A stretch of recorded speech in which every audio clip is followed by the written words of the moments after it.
योगी आदित्यनाथ महाराज जी के राज में मेरे ही गांव के पंडित राज प्रसाद उपाध्याय निषाद पार्टी से सुल्तानपुर जनपद में सदर विधायक हैं।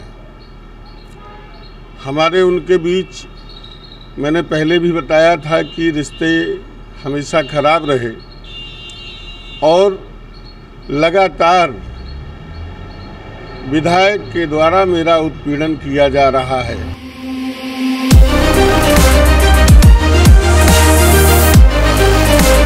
भैया वहीं खड़े थे, गाड़ी मोड़ के मैं भैया के पास लगाने लगा, तब तक देखा कि विजय दुबे कुछ दूर पे अपनी गाड़ी खड़ी करके पैदल तेज रफ्तार से आने लगे।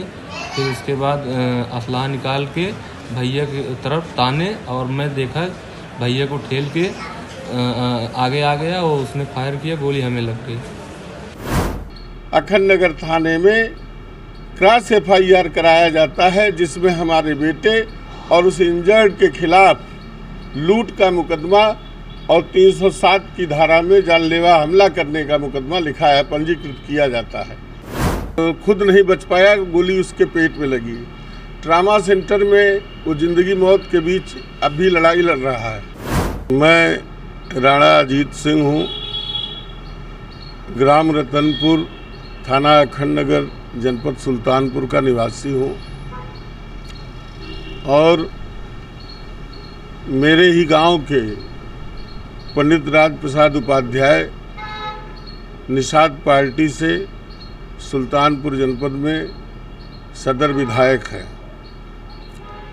हमारे उनके बीच मैंने पहले भी बताया था कि रिश्ते हमेशा खराब रहे और लगातार विधायक के द्वारा मेरा उत्पीड़न किया जा रहा है। बार बार इस बात की गुहार लगाने के बावजूद आपको बताते चलें कि 2013 में हमारे खिलाफ 302 का FIR कराया। हम बेदाग बरी हुए, पुलिस की विवेचना में हम निर्दोष पाए गए। फिर 2017 में हमारे खिलाफ 302 का FIR कराया गया, हम उसमें भी बरी पाए गए। फिर उसके बाद अभी 2 महीना पहले मेरे और मेरे बेटे के खिलाफ फर्जी 307 का मुकदमा लिखाया गया। उसमें भी पुलिस विवेचना में हम दोनों पिता पुत्र निर्दोष पाए गए। अभी दिनांक 10 तारीख को शाम को मेरा बेटा आ रहा था और राज प्रसाद उपाध्याय जी के समधी के बेटे विजय दुबे, जो पूरी तरह दारू के नशे में थे और गाड़ी आगे आगे चला रहे थे 10 किलोमीटर 15 किलोमीटर की रफ्तार में। 8 किलोमीटर बाद पास जब मिला तो मेरे बेटे ने गाड़ी आगे रोक के उनसे पूछा कि पंडित जी, इस तरह से आप क्यों कर रहे हैं, ऐसे गाड़ी चलाई जाती है? लेकिन वो लड़खड़ाते हुए बाहर निकले और कहे कि लंबरदार, मैं आपको पहचान नहीं रहा था, मैं नहीं जान रहा था कि आप आ रहे हैं। उन्होंने कहा, मेरे बेटे ने कहा कि चाहे जो आ रहा हो, आपको इस तरह से गाड़ी चलानी चाहिए।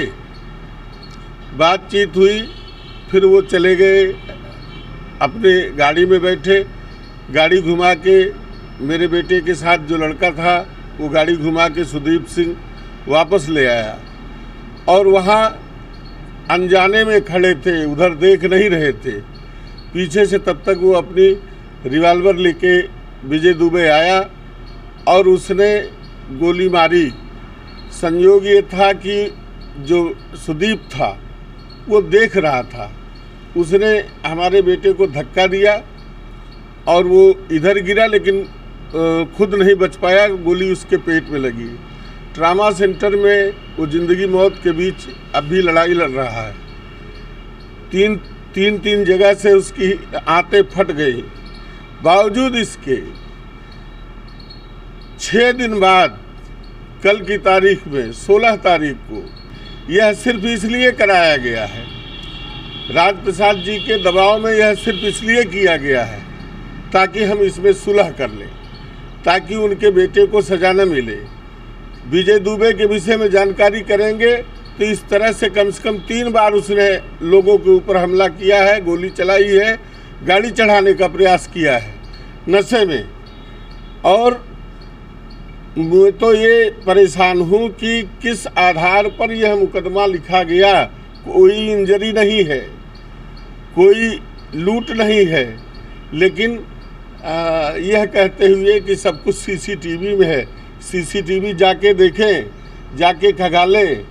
और मैं चुनौती देता हूँ कि अगर मेरे बेटे का दोष सिद्ध हो जाए तो मैं राजनीति ही नहीं छोड़ूंगा, संन्यास ले लूँगा सारी चीज़ों से। लेकिन योगी आदित्यनाथ महाराज जी के राज में यह न्याय जो भी सुनता है वो कहता है कि कैसे ये हो रहा है। जो एक परसेप्शन है कि योगी के राज में न्याय होता है, वह परसेप्शन हमारे यहाँ टूट रहा है। हम आपको अभी एफआईआर की कापियाँ मुहैया कराते हैं और आपसे कहते हैं, आप लोग खबर बनाने वाले लोग हैं, दुनिया भर की जानकारी आपको रहती है। पूरे जनपद के किसी हिस्से में पूछ लिया जाए तो इस अत्याचार की कहानी लोगों की जबान पे है। आपसे गुहार करता हूं, आपके माध्यम से मुख्यमंत्री से गुहार करता हूं कि इस घटना की जांच कराई जाए और जो सत्यता हो वो किया जाए।